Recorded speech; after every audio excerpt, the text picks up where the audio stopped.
రీసెంట్గా మన భారతదేశంలోని 28 రాష్ట్రాల్లో ఒకటైన మణిపూర్లో రాష్ట్రపతి పాలన విధించడం అయితే జరిగింది. ఎవరైతే sitting chief minister Biren Singh అని ఆయన యొక్క రిజిగ్నేషన్ ఇచ్చిన తర్వాత రాష్ట్రపతి పాలన అయితే పెట్టారు. అండ్ అలాగే మణిపూర్లో ఎందుకు రాజీనామా చేశారు, అండ్ అలాగే గత 2 సంవత్సరాల నుంచి ఏదైతే 2 తెగల మధ్య లేదా 2 కమ్యూనిటీస్ మధ్య ఏదైతే గొడవలు కానీ అయితే హింసాత్మక సిచ్యువేషన్స్ ఏదైతే జరిగినాయో అవి ఎందుకు జరుగుతున్నాయి, అండ్ అలాగే ఆఖరికి 2 సంవత్సరాల నుంచి కూడా అవి ఆగకుండా ఎందుకు జరగడానికి గల రీజన్స్ ఏంటి, అండ్ ఫైనల్ గా ఇప్పుడు మన ప్రెసిడెంట్ రూల్ పెడతాం వెనక మెయిన్ ఉద్దేశం ఏంటి, లేకపోతే దానివల్ల ఏమన్నా సిచ్యువేషన్ మారుతుంది అనేది అయితే మనం ఈ వీడియోలో చూద్దాం. ముందుగా ఈ వీడియో కనుక మీకు నచ్చితే లైక్ చేయండి, అండ్ అలాగే మీ ఫ్రెండ్స్ అండ్ ఫ్యామిలీకి షేర్ చేయండి, and please subscribe to my channel. And first వచ్చేసరికి మనకి మణిపూర్ గురించి తెలియాలంటే ఫస్ట్ మన ఇండియన్ మ్యాప్ అయితే ముందు తెలుసుకుందాం. ఫస్ట్ వచ్చేసరికి ఇది మన ఇండియన్ మ్యాప్ అండి. ఇది మన ఈస్ట్ సైడ్ కనుక వెళ్తే ఇక్కడ మణిపూర్ అండి. ఇవన్నీ నేను మీకు హైలైట్ చేశాను చూడండి. ఇది మణిపూర్. ఇది ఇటు చుట్టుపక్కల నాగాలాండ్ అని, అస్సాం అని, మిజోరాం అని, అండ్ అలాగే ఇటు పక్క వచ్చేసరికి మయన్మార్, ఇట్లా కొన్ని రాష్ట్రాలతో అండ్ అలాగే ఒక దేశంతో కూడా దాని యొక్క బోర్డర్ అయితే ఉంది. అండ్ నేను మీకు ఇది ఎందుకు చెప్తున్నానంటే మీకు అంటే రానున్న వీడియోలో నేను చెప్పేది మీకు అర్థం కావాలంటే లేకపోతే నేను చెప్పేదానికి మీకు కొంచెం కనెక్ట్ అవ్వాలంటే మీకు ఫస్ట్ జాగ్రఫీ కొద్దిగా ఐడియా ఉంటే మీకు ఈజీగా అర్థమవుతుందని చెప్పని ఫస్ట్ చూపించాను. ఇక్కడ మణిపూర్ దేశం, ఇటు పక్క మయన్మార్ కూడా.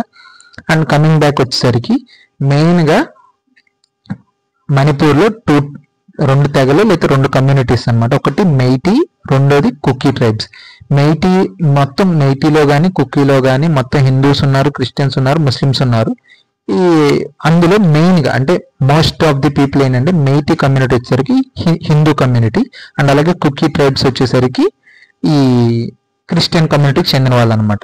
అండ్ అలాగే మీకు ఇక్కడ ఇంకొక మ్యాప్ చూపిస్తున్నాను, అంటే మళ్ళీ ఒక రిప్రజెంటేషన్ పర్పస్ కింద. ఈ మన నార్త్ ఈస్ట్ మొత్తం ఇవన్నీ కలిపి ఏవైతే ఈ రాష్ట్రాలు ఉన్నాయి, సిక్కిం, అరుణాచల్ ప్రదేశ్, అస్సాం, నాగాలాండ్, మణిపూర్, త్రిపుర, మిజోరాం, మేఘాలయ, ఇవన్నీ కలిపి నార్త్ ఈస్ట్ అంటారు. అందులో ఇప్పుడు మన టాపిక్ వచ్చేసరికి మణిపూర్ అనమాట. ఫస్ట్ వచ్చేసరికి అసలు ఈ 2 ట్రైబ్స్ గురించి మీకు ఐడియా ఉంది కదండి, కుకీ అండ్ మెయిటీ.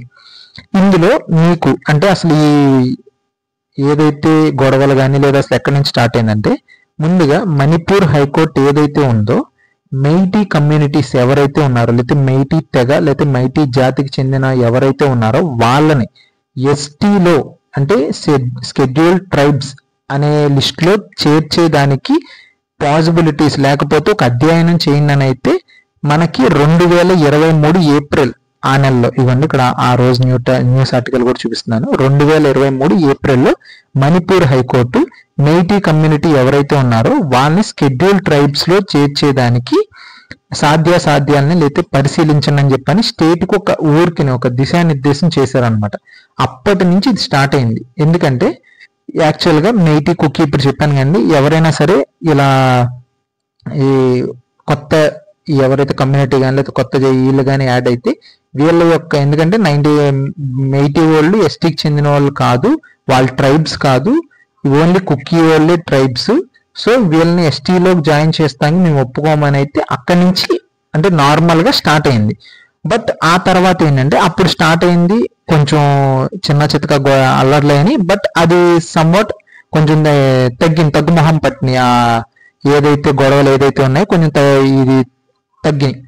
బట్ ఏదైతే ఒక ఓల్డ్ వీడియో ఒకటి వచ్చిందండి, ఇది నేను మీకు ఒక సీక్వెన్స్ వచ్చింది. ఫస్ట్ వచ్చేసి మణిపూర్ హైకోర్టు మెయిటీ కమ్యూనిటీని ఎస్టీ దాంట్లో చేర్చేదానికి సాధ్యాలు చూడమనగానే కుకీ ట్రైబ్ ఎవరైతే ఉన్నారో వాళ్ళందరూ ఇట్లా వీళ్ళు జాయిన్ చేయడానికి కుదరదు, లేకపోతే వాళ్ళు ట్రైబ్స్ కాదు, షెడ్యూల్ ట్రైబ్స్ ఎలా జాయిన్ చేస్తారని అయితే ఫస్ట్ అదొక ఇష్యూ రైజ్ అయింది. దాన్ని మళ్ళీ అదొక 1 or 2 months ఏప్రిల్ మే ఆ టైంలో కొన్ని గొడవలు జరిగి మళ్ళీ సర్దుమని.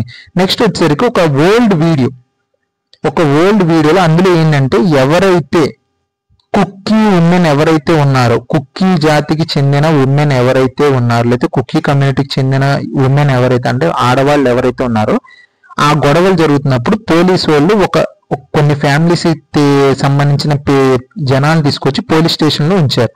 ఈ మెయిటీ కమ్యూనిటీ వాళ్ళు ఎవరైతే ఉన్నారో ఈవెన్ ఆ పోలీస్ స్టేషన్ ని కూడా హ్యాండ్ ఓవర్ చేసుకొని లేకపోతే అక్కడ ఆ పోలీసులని ఏదైనా కానీ కంట్రోల్ చేసి అక్కడ ఉన్న ఎవరైతే ఫ్యామిలీస్ ఉన్నారో ఆ 4-5 ఎవరైతే ఉన్నారో వాళ్ళని తీసుకొచ్చి అబ్బాయిలని అయితే చంపేసేసి అమ్మాయిలని అయితే వాళ్ళని డ్రెస్ అవన్నీ తీయించేసి మొత్తం ఒక 700-800 మంది చుట్టుపక్కల ఉండి వాళ్ళని బట్టలు అలా తీయించి మొత్తం నడిపిస్తే ఇవన్నీ అది జరిగింది, ప్రీవియస్ గా జరిగింది.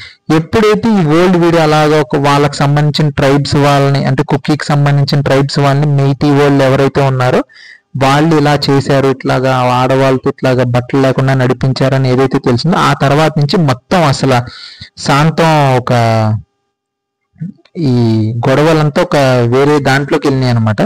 అండ్ గొడవలు అయ్యేదానికి మెయిన్ రీజన్ ఏంటి అంటే నాట్ జస్ట్ అంటే మనం ఇప్పుడు చెప్పంటే కుక్కీకి మెయిటీకి ఇట్లాగా ఫస్ట్ ఏమో కోటా రిజర్వేషన్ గురించి వచ్చింది, ఆ తర్వాత ఏమో ఇట్లాగా కుక్కీ యొక్క లేడీస్ ని మైటీ వాళ్ళు కొంచెం వేరేగా మిస్బిహేవ్ చేయడం లేదా కొంచెం దారుణంగా చేయడం ఇట్లాంటి వాటి వల్ల కొంచెం ఇదైంది అని అనుకుంటారు. కానీ కొంతమంది ఏం చెప్తున్నారంటే ఎవరైతే ఇందాడు మీకు మ్యాప్ చూపించాను కదా, మయన్మార్ నుంచి కొంతమంది రోహింగ్యా ముస్లిమ్స్ అని కానీ లేకపోతే ఇక్కడ మిలిటరీ రూల్ అనమాట ఈ మయన్మార్ లో, వాళ్ళు ఇక్కడ ఈ మిలిటరీ నుంచి తప్పించుకోవడానికి ఇక్కడ మన నార్త్ ఈస్ట్ లోకి కొంతమంది ఇక్కడ నుంచి ఎవరైతే బతుకున్నారో వాళ్ళు ఇల్లీగల్ గా మన భారతదేశంలోకి ఎంటర్ అవుతున్నారు.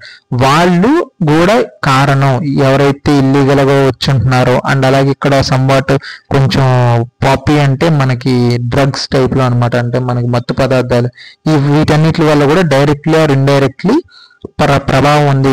ఈ కుక్కీ మేటీ ట్రైబ్స్ ఊరికి ఇట్లా రిజర్వేషన్ మీద అయితే ఆడవాళ్ళ గురించి ఇట్లా అంటే అది జస్ట్ ఒక స్పార్క్ అనమాట. అంటే ఎప్పటి నుంచో కొన్ని డివిజన్స్ ఉన్నాయి లేకపోతే కొన్ని ఇష్యూస్ ఉన్నాయి మన స్టేట్స్ లో, బట్ ఇప్పుడు ఇదేదైతే హైకోర్టు ఆర్డర్ ఇవ్వటం అండ్ అలాగే ఒక ఓల్డ్ వీడియో బయటికి రావటం అండ్ టు బి ఫ్రాంక్ చెప్పాలంటే అంటే ఆడవాళ్ళతో ఏదైతే చేశారంటే సుమారు 700 మంది 800 మంది ఒక కమ్యూనిటీ వాళ్ళు ఉండి అక్కడ ఆ ఫ్యామిలీకి ఎవరైతే 1 or 2 ఫ్యామిలీస్ ఎవరైతే పోలీస్ స్టేషన్ ఉన్నారో ఈవెన్ పోలీస్ స్టేషన్ నుంచి బయటికి తీసుకొచ్చి ఆడ అబ్బాయిలనేమో చంపేసేసి అమ్మాయిలనేమో అట్లాగా కొంచెం బట్టలు లేకుండా ఇచ్చేయటం.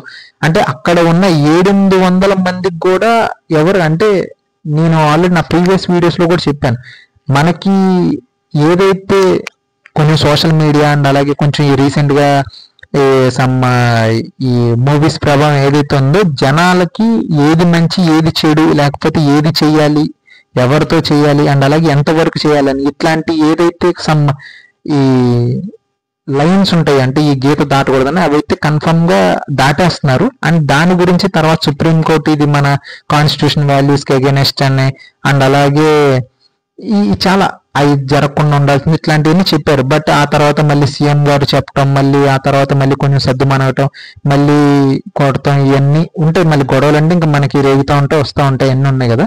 అండ్ మెయిన్ గా ఈ మళ్ళీ మీకు అర్థం కావాలంటే ఆఖరికి ఒకానొక దశలో ఏంటంటే మణిపూర్ లో జరుగుతున్న అల్లర్లకి మిజోరాంలో ఉంటున్నా అంటే ఇప్పుడు వాళ్ళందరూ ఏదైతే మీకు ఇది ఇందాడ నేను నార్త్ ఈస్ట్ ఏదైతే చూపెట్టానో ఇవన్నీ ఒక రకంగా ఇవ్వండి.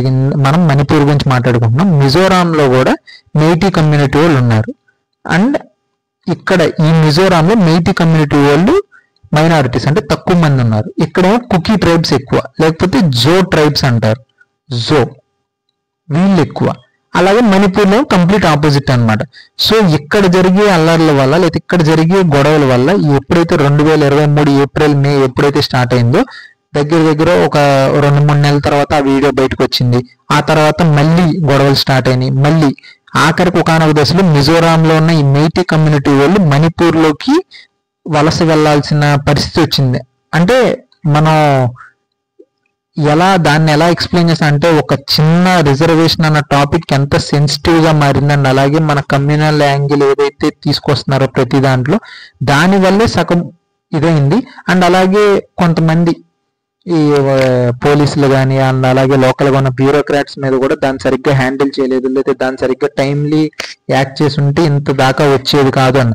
బట్ ఈవెన్ అంత చేసినప్పటికీ కూడా 2024 20 నవంబర్ ఈ అక్టోబర్ నవంబర్ ఆ టైంకి కూడా అంటే 2023 ఏప్రిల్ మే ఆ టైంలో స్టార్ట్ అయింది. 2024 నవంబర్ అక్టోబర్ కూడా స్టిల్ ఇంకా గొడవలు కానీ అవి జరుగుతానే ఉన్నాయి. రీసెంట్ గా అంటే ఒక నవంబర్ అక్టోబర్ టైంలో ఆఖరికి ఆర్మీని కూడా వాళ్ళు మణిపూర్లోకి తీసుకురావాల్సి వచ్చింది. ఎందుకంటే మీకు నేను అంత గట్టిగా ఆర్మీని కూడా అని ఎందుకు చెప్తున్నానంటే జనరల్ గా స్టేట్స్ లో ఏదన్నా ఇట్లా లా అండ్ ఆర్డర్ ఇష్యూ కానీ లేకపోతే ఏమన్నా శాంతి భద్రతల ఇష్యూ కానీ వస్తే 90% పోలీసులు హ్యాండిల్ చేస్తారు.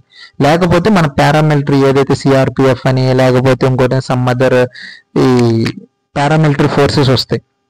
బట్ ఆర్మీ అనేది ఒక లాస్ట్ రిసార్ట్ అనమాట. అంటే ఇంకా ఆర్మీని తెచ్చారంటే సిచ్యువేషన్ అనేది చాలా అంటే ఎక్స్ట్రీమ్ లెంత్కి వెళ్తుంది. అంటే మధ్యలో ఏదో ఒక నెల 2 నెలల్లో బాగున్నప్పటికీ కూడా ర్యాండమ్ గా ఒక 2-3 months ఎవడో ఎక్కడో ఏదో చేయటం, మళ్ళీ దాని మీద గొడవలు చేయటం, మొత్తం ఈ పబ్లిక్ ప్రాపర్టీని కానీ వీటన్నిటిని మళ్ళీ కాల్ చేయటం లేకపోతే తగలబెడతాం, ఇట్లాంటివి జరుగుతాయి. ఆఖరికి షూట్ ఎట్ సైట్ ఆర్డర్స్ కూడా ఇచ్చే దీనికి ఇది వచ్చిందనమాట సిచ్యువేషన్. సో దానివల్ల ఇంకా ఇవన్నీ కుదరదు, ఇంటర్నెట్ సస్పెన్షన్ జరిగినాయి, ఇవన్నీ కుదరదు. ఇట్లా అయితే మనకి ఇది కరెక్ట్ కాదు, లేకపోతే దీన్ని ఇంకా మనం ఇది చేయలేము. ఇట్లా సీఎం లేకపోతే అక్కడ లోకల్ గా ఉన్న వాళ్ళు కూడా బయస్డ్ గా ఉంటున్నారు, లేకపోతే వాళ్ళు కూడా దీన్ని సిచ్యువేషన్ సరిగ్గా హ్యాండిల్ చేయలేకపోతున్నారు అని చెప్పానని ఫైనల్ గా మనకి ఈ చీఫ్ మినిస్టర్ ఎవరైతే బీరేన్ సింగ్ ఆయన ఉన్నారో ఆయన అయితే రిజిగ్నేషన్ చేయటం అయితే జరిగింది. ఆ తర్వాత మళ్ళీ దానిలో ప్రెసిడెంట్ రూల్ అయితే పెట్టారు. సో ఇదండి క్లుప్తంగా మన మణిపూర్ లో గత సంవత్సరం నుంచి జరుగుతున్న ఒక సిచ్యువేషన్ గురించి. ఇది మీకు మణిపూర్ యొక్క సిచ్యువేషన్ మీద ఒక బేసిక్ అండర్స్టాండింగ్ వచ్చిందని అయితే నేను అనుకుంటున్నాను. Thank you for watching and please like, share and subscribe to my channel.